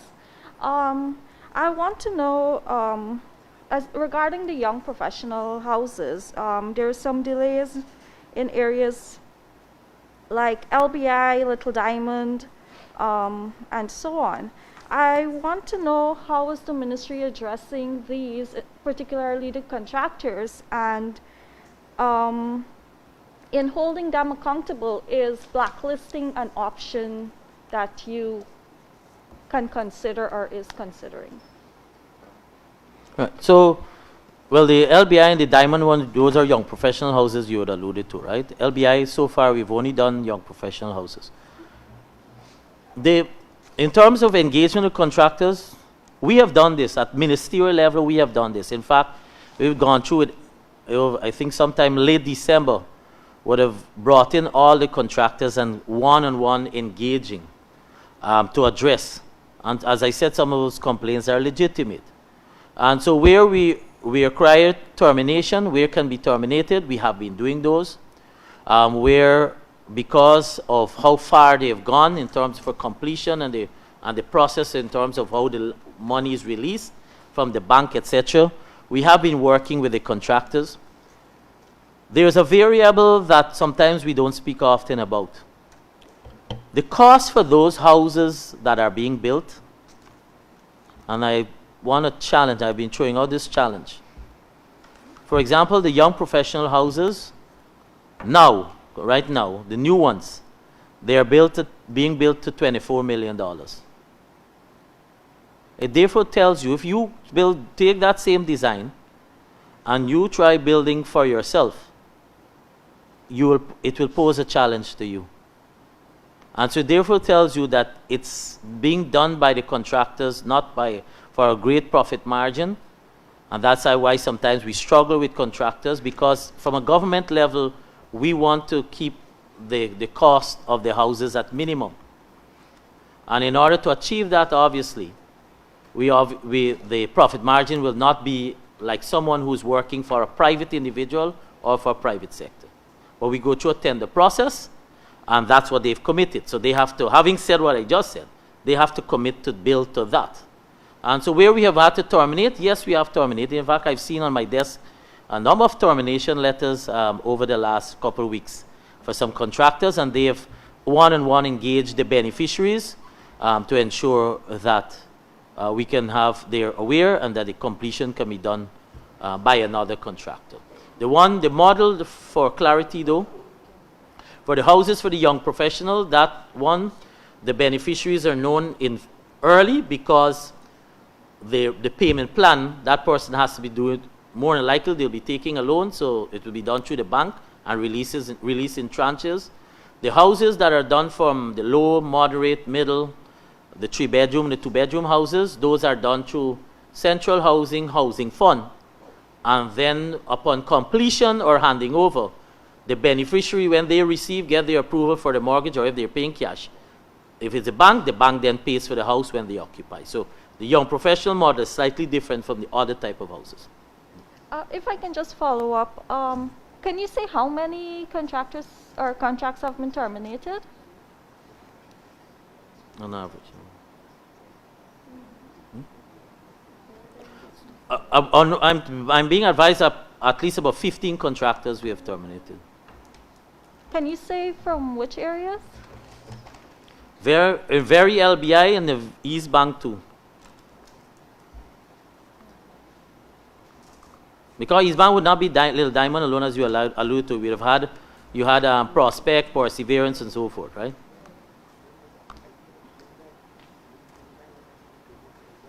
No other questions. Next question. Is there a next this way? Could you provide us an update on the level of work, Loretta Coffee DPI? Could you provide us an update on the level of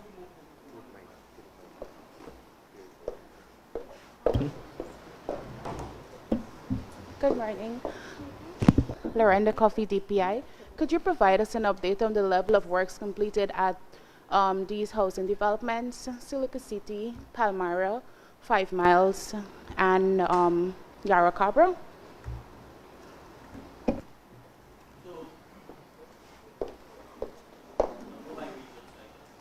Yeah, let me go by region. The one before Region 6 is where you asked, is before Yarra Cabra. 5 Mile. Oh, 5 Mile, Bartica, that's 7. All right, let's go. So for Yarra Cabra, the infrastructure work, we have 2 aspects on the highway. So let me make this clear, which we didn't speak about. We have one where the implementation of the homestead program will be done. And so for that one, the first 25 houses to be built. So it's commencing. The preparatory work has started, and the access areas already been determined. In fact, the drilling of the well commences on Monday. A contract has already been awarded for that area. And so that one, based on the land, there is a commitment of 500 homestead houses. But based on that portion of land where we're starting, we'll be able to do about 250 within that portion. That area is called, that's the Haruni. The Yarracabra, sorry, that's the Yarracabra area. The Haruni area, the land has been cleared, the infrastructure work has been awarded, the contractors have been paid mobilization advance, and they are mobilizing to commence construction. We are going to be building in the first phase young professional houses there. That's at the Yarracabra area. And the Haruni, the land clearance has been completed, and the tendering for the infrastructure work is ongoing. Now, with the Haruni, it can be simultaneously, because where the houses are going to be constructed, the prefab houses, obviously you just have to develop that land area while the road work is done properly. In terms of Palmyra, the infrastructure work is by and large, the current phase is by and large completed, but we have houses that have already started under construction. We have 3-bedroom houses that are currently under construction, and in for Bartica case, Bartica, we have houses there that are under construction. The infrastructure work, the first phase of infrastructure, except one lot, is by and large complete. Did I miss any of the area you asked?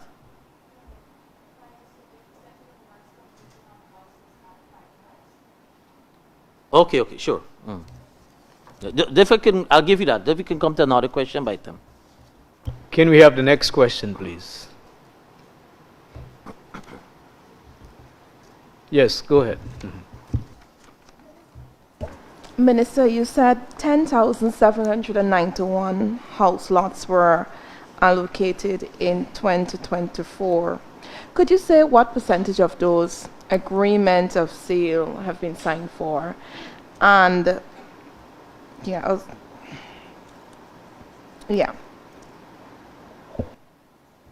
Sure. So I'll give you a little more. Of the 40,000 that I have alluded to, about 30,000 we're in a position for persons to be able to see their land.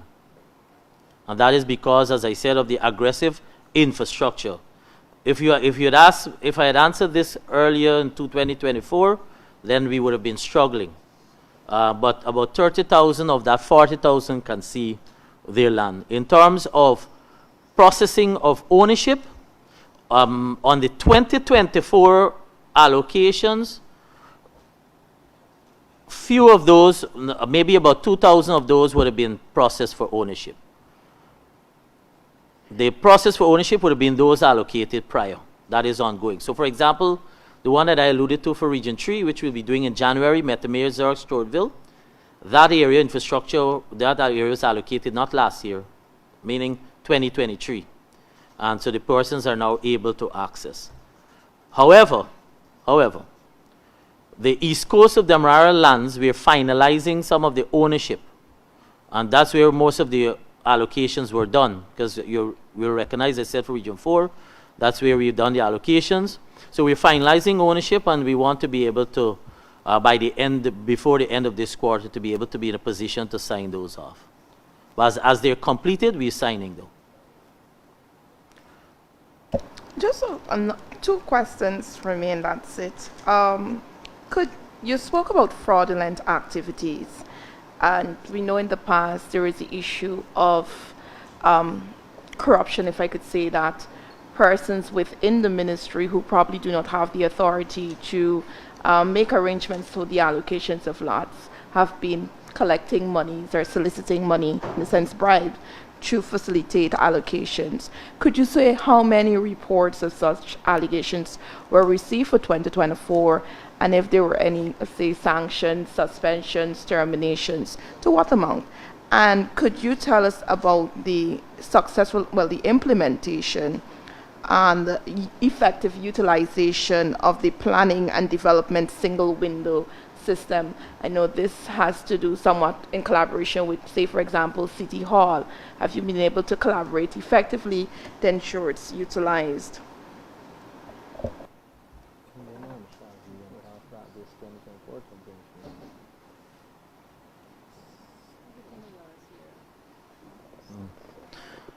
So in terms of the earlier part of 2024, I'm aware of one staff who would have gone off as a result of an internal issue. But in terms of staff, because before, as I speak, I do not have before me, because you can't work on hearsay, but persons who have any tangible evidence, we've been encouraging them to go to the police. We also have an enforcement arm that is spearheaded by a former acting commissioner of police. And so we have some of our own ability in-house. But even if someone wants to go external, we've been telling persons to go report to the police. But we don't have before us, in terms of staffing, directly any staffing in terms of what you're asking about. But I do know, yes, one staff early in the part of 2024, and in 2023 would have had another person, a male, in 2023. In terms of the houses, I'll come back to all the other questions.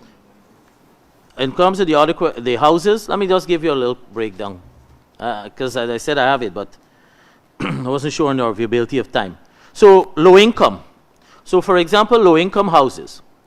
We have built low-income houses we have ongoing, as I speak, now startup in La Reconnaissance, and we have completed an ongoing in Prospect. In Region 6, we have completed at Williamsburg, Hampshire, Ordnance Fortlands, on East Bank. We have completed Great Diamond, as well as we have under construction at the very Great Diamond. Similarly, for Little Diamond, we have completed 50 houses there, and we have another 56 under construction. Similarly, over on the west coast of Demerara, within the Lenora, Anna Catherine, Metamerzog, Edinburgh, Granville area, we have completed construction in all those areas, except now where the concentration will be within the Lenora area. So as I speak, you have about 371 houses, low-income houses, to be constructed. And then on the moderate income, in Cummings Lodge right near here, Amelia's Ward, Linden. Cummings Lodge, by and large, we are near completion with Cummings Lodge and houses. They're about maybe under a dozen, I would say, where for correction maybe of defects, but by and large, that's it for Cummings Lodge houses. So that's over 400 plus houses constructed, built there. Amelia's Ward, Linden, as I mentioned, under middle income, Cummings Lodge 2, Little Diamond, Granville, Bartica, Palmyra, Success, we have 100 houses that are under construction, 3-bedroom houses. And the young professional ones, we have just commenced for the first time at Lenora for Young Professional Region 3. And we have 20 under construction. Silica City, 110 as I alluded to, Great Diamond, LBI, Little Diamond, Prospect, Providence. In terms of the regional program too, Bartica for Region 7. Then we also have the Region 9 program, the initiative that sees for the construction of, to the tune of $3 million. The beneficiary provides $1 million, through the government of Guyana, $2 million, and that program is ongoing for Region 9. And so we have been handing over as they are completed. And the first 100 houses, we are nearing for the completion of the first 100 houses under that program. It continues because the the program is geared whereby the community is involved. The blocks are made right in Region 9, that comes from various villages. The wood is sourced from Region 9, that comes from the various villages. The materials is even for those we have to buy, we buy them locally. In the case of Bartica, as you're asking, Bartica, I'll have to give you a follow-up on the total where we at in terms of the completion of those houses. But there are various phases. No, the percentage, 1%. No. I'm being advised 56% complete, or just over 50%. And the contractors involved there are all from Bartica. What we're trying to do when we're building in the regions is to ensure that it's support of the locals, and these are all from the respective regions. And similarly for Region 6, it's all Region 6 contractors. In terms of the single window, you would recall that right here at the conference center, this program was launched, and it was launched under His Excellency the President. And under the single window program,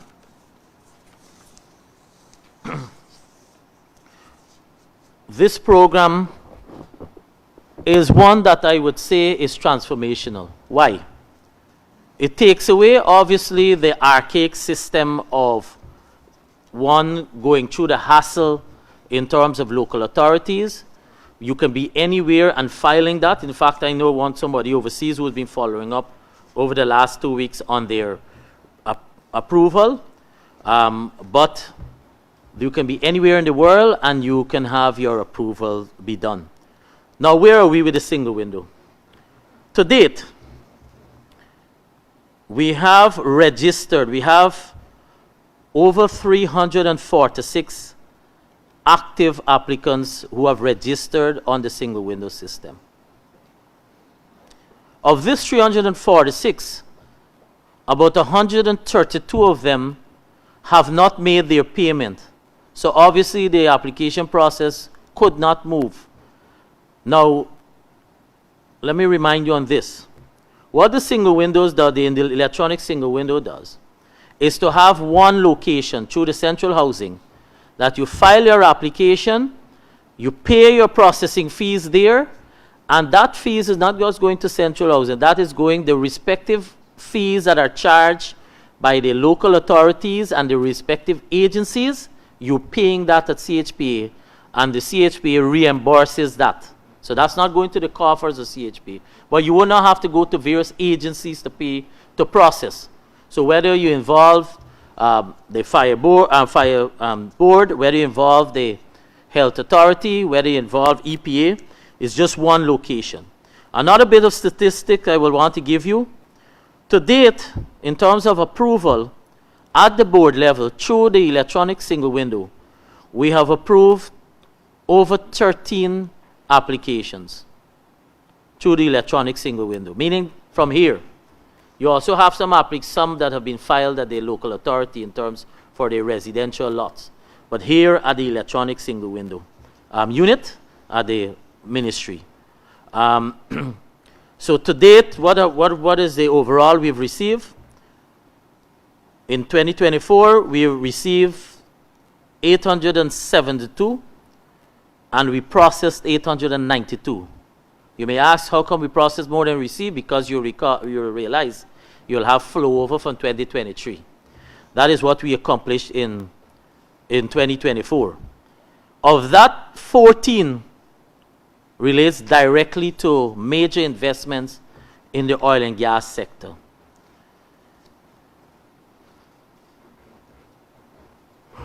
So the single window is fully operational, and approvals will only be done through this process. We did have initial hiccups with and still do, hiccups with the local authorities, and more particularly the Georgetown municipality.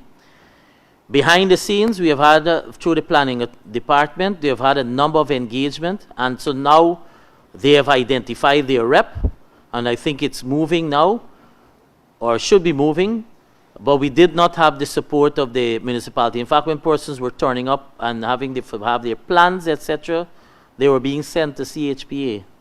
But the local authorities still have their responsibility of ensuring the plans are approved. And similarly, we will be moving on in this year to ensure that agencies that has a time-bound responsibility, and that's one of the tenets of the single window we are careful to regulate, so is to have timely response by the agencies. Because many times when persons complain that I'm waiting months from CHPA, yes, you're waiting from CHPA, that's factual. But what is also factual is that CHPA's approval has to have other agencies based on the application, the involvement of other agencies. Nicasia Logan, NCN News. Happy New Year. Same to you. Minister, there are a number of lands that are overgrown by thick vegetation for reasons unknown, a hazard. How does the ministry plan to address this going forward? I'm thinking you're referring to those that have been allocated. Yes. All right. We have a debt collection department, and we do have a department that sends out letters for persons to encourage for construction, etc. And that as far as where we be going. In fact, many of the local authorities themselves have been complaining because obviously my neighbor, the bush is overgrown, and for other obvious reasons, security risk, etc. But we've been writing such agencies. The local authorities themselves, they have an arm of the law that they can apply whereby they can have the bush that are cleared and then they put that towards the taxes. All right? That's an arm or tool that they can use. But that's the approach we have been taking. Because of many of these land or two have the persons already have ownership, right? Their title. So, given the fact that you're writing continuous letter, is there anything else you can do to have them move faster for security and safety?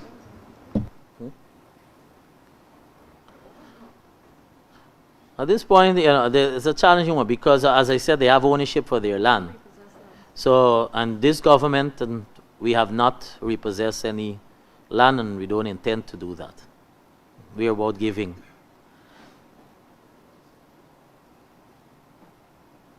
Thank Yeah, you. sure. No, it's okay.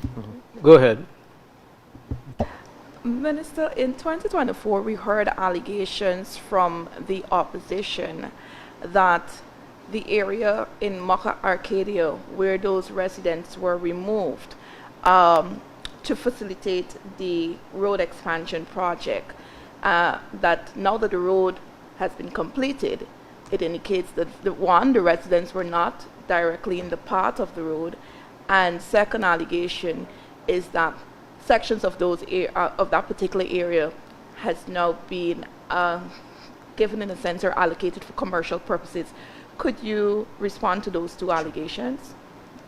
So, sure, I'm happy. The portion of area that we refer to lies between, exactly between where if you want to say the Mocha Access Road or the Providence Road. From there, going will be southwards. Somewhere, and it ran maybe somewhere into the vicinity of where I mentioned about in line of where persons are in the Mocha area that are squatting. So that alignment, there's an alignment that was done. So that alignment, obviously, where the road had to run, because it's a continuous process. It started all the way from, obviously, Mandela. And so it fell in the way of the alignment. If you drive there now and you go there now, contrary to what has been said, we have done nothing in terms of where that road, at the side of where that road lie.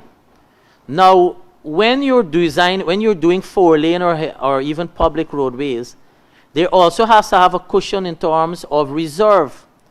Case in point, even look at the expansion that we're doing that is being done through our government in terms of the electricity sector. Go at the side of the Schoonard Crane Road, you'll see infrastructure work being done for the high-span cable. Go to our Cummings Lot scheme, you will see work being done for the high-span cable. Go right at the very 4-lane at Mandela, the roundabout there, maybe up to Houston. You'll see at the side there infrastructure work done for high-span cable. So there has to have a reserve. So where those persons, when I'm saying this repeatedly, and I want you to quote me, where those persons were removed, and I think the right name, Charles, was Caneville, right? That was Caneville? Those persons, yeah, Caneview. Where those persons were removed, Caneview, the side of the road, the government of Guyana has done nothing with the portion that has to remain as the reserve. Because you will have had a road running in people's back houses, backyard, or whatever else. And you tell me, in whose interest is it to have a highway running through a yard? And I also want to remind all those persons were engaged in a timely manner, including by myself. Despite the hostility, I went there. All those persons were engaged. There was a process that involved. So there were 7 that remained and were encouraged to remain, including by opposition MPs. They were encouraged to remain. The others they were all compensated. They were relocated to land in the vicinity in farm and horse-telling. The compensation, they used that to help to build a proper house because they didn't own this land. This is not like titled land that we had to remove. These are persons who were occupying a portion of land that they did not have in any shape or form any ownership. So obviously, you're moving from an environment where you don't have the infrastructure, you don't have the proper utilities service to be provided to be able to give you in a legal way. You move to an environment where the title for you, given a title for your new area that you're going, so you got the ownership. We processed that free of cost. You were compensated, and many of them who run, what we never said, and I'm saying it today, many of them who their money ran out, despite the budget would have showed that they could have built their house, we helped them to complete their homes. But there were 7 that were encouraged to remain, and that is what is the fact. Sure. Go ahead. Don't forget you got water. You have water too, right? I have a lot of wonderful stories in water because you in the media, you know, any water look a certain way, you make certain noise, right? I So do have a question good. for Minister. Minister, how is government, or more specifically your ministry, dealing with cases whereby residents of these private gated communities are suffering because the So developers... you got I'm missing. Go back. I'm not hearing you clear. I'm asking about your treatment of these private gated communities where the residents are sort of suffering because the developers don't offer services such as D&I, garbage collection, and so on. And these are residents who are paying rates and taxes, but the NDC also isn't assisting. Yeah, so those people, those persons in there that are, and there are a few in East Bank, Yes, those gated Republic communities. Gardens and Richmond. Right, they don't, it's not under us, they would have had no approval for the establishment of their scheme. But in terms of their day-to-day management, etc., is not under our purview. But they would have signed, the beneficiary or the residents there would have signed an agreement with their providers. And surely when you're signing any agreement, you ought to ensure that there's recourse should somebody not deliver, or a means of dealing with challenges as they arise. Our role where we come in, though, from the planning department, is there are certain buildings and so forth that has to be constructed, whether it's in the schemes or not, they have to get the permission from us. But in terms of their little challenge of management, you know, there's a different matter. They have to deal with that internally. So there is nothing on your end that can be done to assist those residents? And don't forget, in any civil matter, there's a legal avenue. And obviously, anyone can challenge that in a court of what if what is committed or what is signed is not being provided, then everybody has a legal recourse.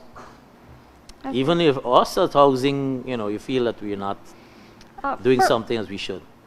For Minister Rodriguez, you mentioned disruptions to GWI infrastructure from roadworks and stuff. What systems are in place for better coordination between GWI contractors and maybe other ministries who are doing those works to prevent these disruptions?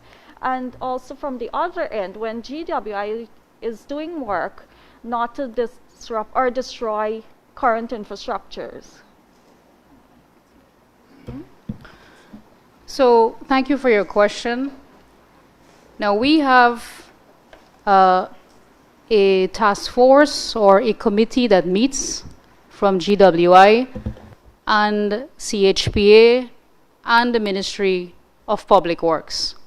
You would appreciate that this entire country is a construction site. And so a lot of the disruptions in the network are accidental, or you have contractors who did not seek advice or consult with GWI to find out exactly where the pipe network is, and some are just reckless and therefore causes a lot of leaks, especially on the east bank of Demerara. And so when the network is disrupted, some of them even attempt to hide it. And it's when we get the complaints from the communities that they're out of water, then we have to go investigating where the leak is. So this causes some disruption. But there is collaboration among these agencies, Ministry of Public Works, for those projects that are being executed under that ministry. Similarly with CHPA and GWI, and we have a collaborative effort to ensure that if there's a disruption to the pipe network, that it is replaced or repaired expeditiously. And similarly, if GWI has to break a road or dig up any part of an existing road, we have collaboration with the Ministry of Public Works to have that reinstated as quickly as possible. So there is a coordinating committee that deals with that. We can, as part of our contracts on the GWI, we reinstate up to crusher run. It's part of the contract to ensure that whatever holes is created in the road, that it is reinstated, it's compacted, and crusher run is placed. And the Ministry of Public Works comes to do the final layer of asphalt when that is completed. If I can just follow up, you mentioned some contractors even trying to hide when they damage the infrastructure. Is there sanctions for those persons, or have you sanctioned anyone? Well, they have to fix it. And we don't go through any long bureaucratic process to get these things repaired. When I say hide it, I mean they wouldn't report it. So they may or may not realize that they have damaged the network and move on with their work.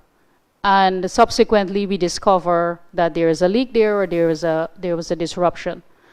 We don't make the public wait for that to be fixed. We make an intervention through GWI to fix it. And if anything has to be, if there are a lot of costs attached to that, we will, the contractor has to fix that. Minister Rodriguez, in addition to my colleague's question, have you seen greater collaboration with utility companies to work together when it comes to doing the digging of the road? And I allude to the Lamaha railway embankment. When they were doing that, there were issues with GPL and GWI, and you guys had to work together. Are you seeing greater collaboration with this and going forward? 2025? Oh yes, definitely. So there have been mistakes in the past, and we've learned from that as the agencies have been working closer and closer together now. There have been a lot of lessons learned over the past 4 years because of the high intensity of the construction projects. Only maybe 2 or 3 months ago, at a ministerial level, we met. Myself, Minister Kroll, Minister Indar, we met at the Ministry of Housing boardroom, along with all of our technical people, reminding them of the importance to work together. All of our engineers were there, the CEO for GWI, all of the heads for GPL. So we all met. It's an ongoing effort to ensure that all of these agencies work seamlessly together to cause as least inconvenience as possible to the public. We know that the construction has been uncomfortable sometimes in the city, but that is a small price to pay for the massive transformation and development that is visible across our country. Nevertheless, we continue to work together to make Guyanese as comfortable as possible while they endure this construction that is taking place.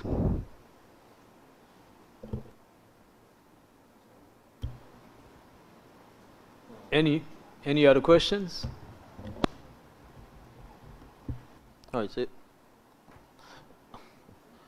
if no other thing, then we can start winding down. Let me thank you very much for coming out here today.